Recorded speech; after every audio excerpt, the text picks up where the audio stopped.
She was just another homeless person, wandering aimlessly, a faceless identity to those who passed by her. However, behind this seemingly invisible figure lay a surprising past. Everything was about to be revealed when, upon finding a millionaire's wallet, she came across a photo of herself inside. The mystery behind her story was finally beginning to surface. Hello, my friends. I am Linda, and this is Linda's Love Stories. I hope you enjoy this story.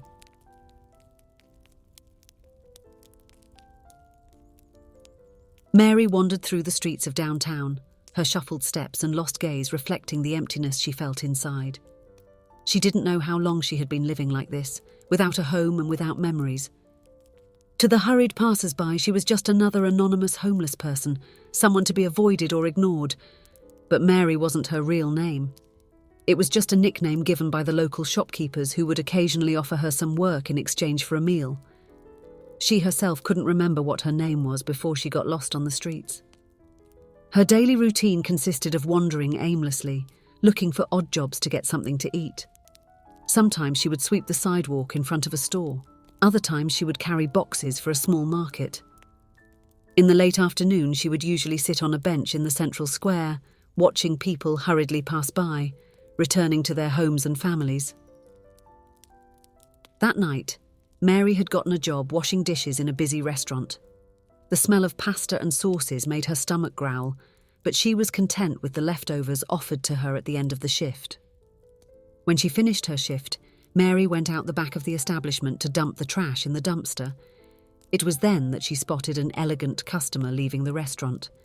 Something about that man in the impeccable suit and his confident stride stirred something within Mary. Suddenly, confused flashes invaded her mind. A luxurious ballroom. She wearing an evening gown, dancing in the arms of that same man. Laughter and glasses of champagne. A ring on her finger. Mary shook her head, bewildered by those visions. Were they real memories or just delusions of her tired mind? Intrigued, she began to follow the man discreetly. She watched him approach a shiny luxury car parked near the restaurant's entrance. As she opened the car door, something fell from the man's pocket. Mary ran to see what it was, but the car had already sped off. Bending down, she picked up a fine leather wallet from the ground. With trembling hands, Mary opened the wallet. Her heart almost stopped when she saw a photo inside. It was of herself, but unrecognizable. Well-groomed hair, impeccable makeup, wearing jewelry and elegant clothes. The image made her head spin. Fragments of memories began to surface in her mind, like pieces of a puzzle. Suddenly she felt dizzy. Her legs gave way and she collapsed on the sidewalk. People gathered around her, concerned. Mary felt the world spinning and then, like a flash of clarity amid the chaos, a name came to her mind. "Isabel!" she shouted, standing up abruptly. "My name is Isabel!" Holding her purse tightly, Isabel began to run through the dark streets. She didn't know where she was going, but she felt her feet guiding her instinctively. She ran through alleys and avenues, her heart racing not only from the physical exertion but also from the thrill of finally reclaiming a piece of her identity. After what seemed like an eternity, Isabel stopped breathlessly in front of an imposing house. In the driveway, she recognized the same luxurious car she had seen moments before.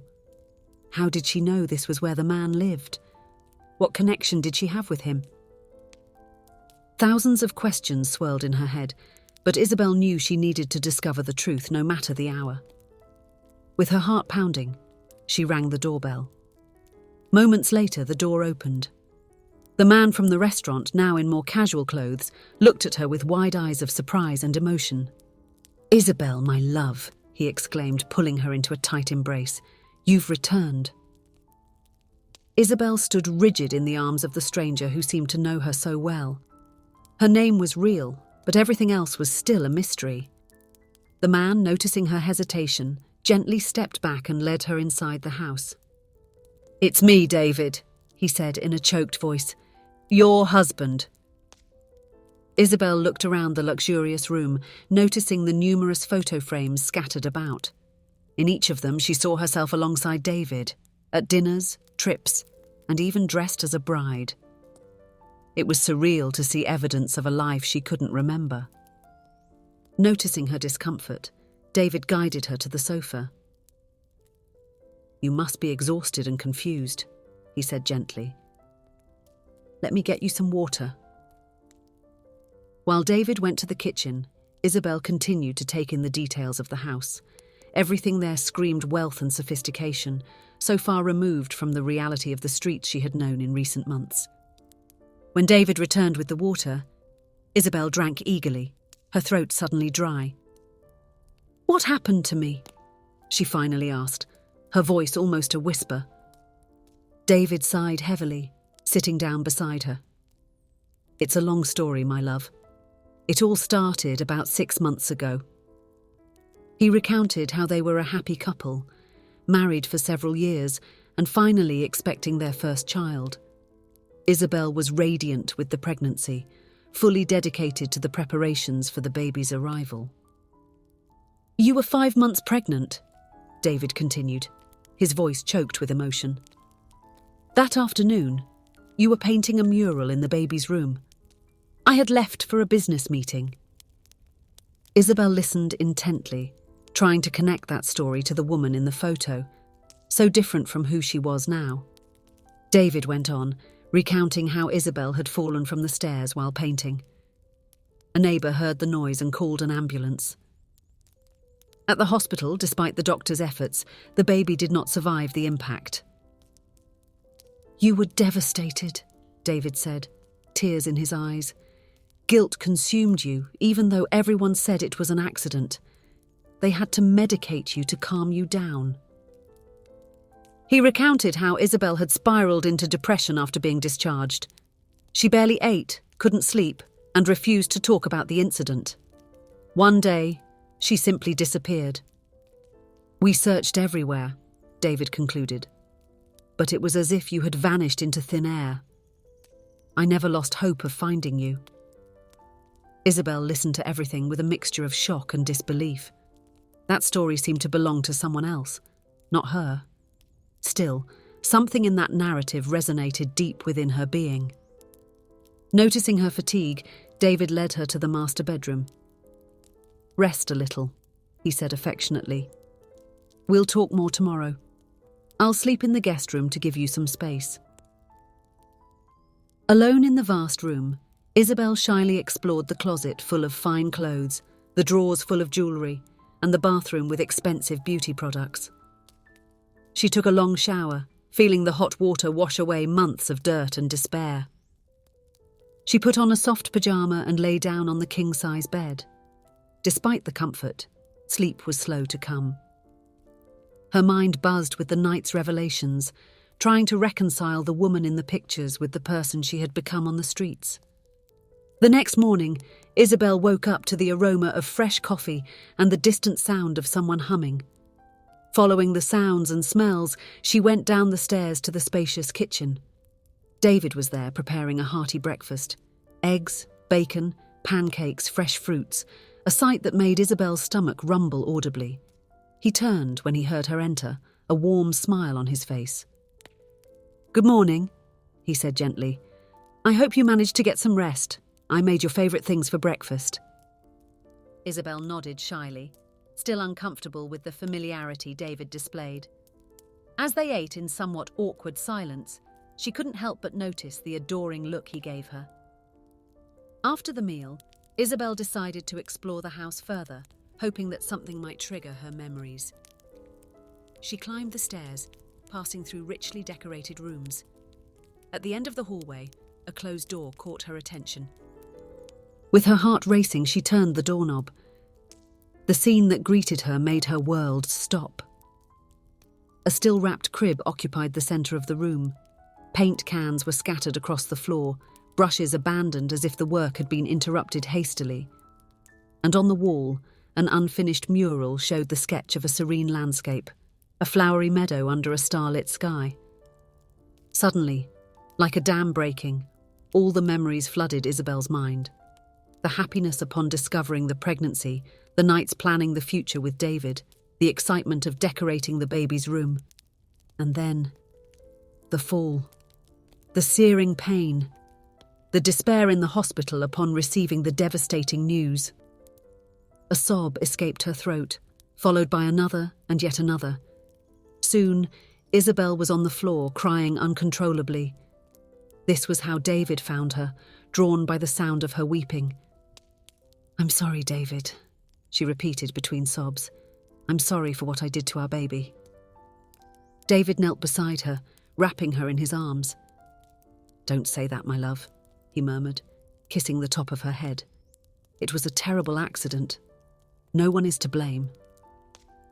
For long minutes they stayed there, embraced on the floor of the room that was supposed to be their child's. Isabel's tears finally began to subside, leaving her exhausted but strangely relieved. It was as if a huge weight had been lifted from her shoulders. "I ran away," she said softly. "I couldn't bear the pain, the guilt. I thought you would be better off without me." David held her face in his hands, looking into her eyes. "We could never be better without you, Isabel. You are my life, my love. We will get through this together, one day at a time." In the days and weeks that followed, Isabel slowly began the healing and readjustment process. With David's unconditional support, she started therapy to deal with grief and depression. Gradually, she resumed her previous routine, reconnecting with friends and family she had not seen in so long. The baby's room remained untouched for a while, a silent reminder of what could have been. But eventually, on a sunny spring day, Isabel walked in with a shy smile on her lips.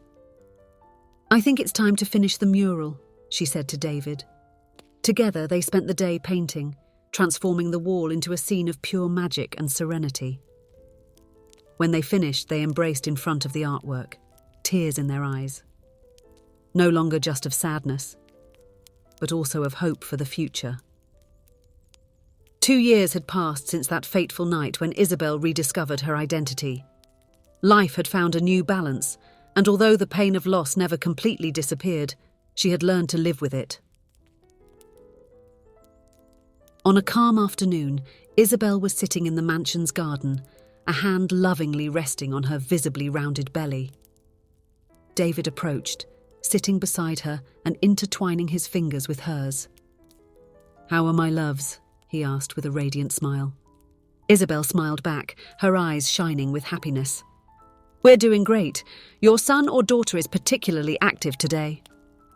The news of the new pregnancy had been received with a mix of joy and apprehension. Isabel had initially feared she might not be ready, that the pain from the past was still too strong. But with David's support, she had embraced this new opportunity with courage and hope. "Have you decided if you want to know the Genter?" David asked, caressing his wife's belly. Isabel shook her head. "I prefer it to be a surprise. What matters is that our baby arrives healthy." They remained silent for a few moments, absorbing the peace of the evening. Isabel reflected on her journey. From happiness to tragedy, from losing herself to being reborn. Each stage, no matter how painful, had brought her here. "You know," she said softly, "sometimes I think about that night we found each other again. How a simple chance changed everything." David kissed her forehead affectionately. "It wasn't chance, my love. It was something divine bringing us back together." Isabel smiled, feeling the baby move inside her. Her free hand reached for a small locket she now always wore around her neck. Inside it, a tiny photo of the mural she and David had painted together in the old baby's room. That room was being prepared once again. The mural remained, a silent tribute to the little brother who would watch over the new baby. "I am ready for this new chapter," Isabel said, her voice full of determination. "With you by my side, I know we can face anything." David embraced her tenderly, their hands joining over the belly that held their future. The sun set on the horizon, painting the sky with shades of pink and orange, a spectacle that seemed to celebrate the rebirth of that love and the promise of better days to come. Isabel closed her eyes, absorbing the moment. Her journey had been long and painful, but now she was home. Not just in the luxurious mansion, but in David's arms and in the love they shared, and that was blooming within her. If you enjoyed, please give it a like and subscribe to the channel. Leave a comment with a number from 1 to 5 to let us know how much you liked the story. Also, watch the video that is currently on your screen. See you soon.